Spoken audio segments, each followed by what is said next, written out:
សួស្តីអតិថិជន Cable Computer ទាំងអស់គ្នាហ្នឹងហើយសម្រាប់ Computer ពីរនេះគឺ Mac MSI ហើយនិង Razer ហើយគាត់ចង់យកWindows ដែលនៅក្នុង Computer ហ្នឹងគឺច្រើននេះឥឡូវនេះគឺខ្ញុំចាប់ផ្ដើមដោះ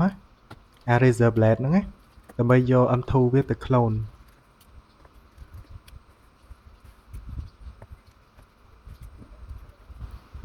ហើយបន្ទាប់មកកោះមកនេះចេញមកឲ្យ M2 data នេះ M2 ទាំងពីរហ្នឹងយកទៅ clone គ្នាយក M2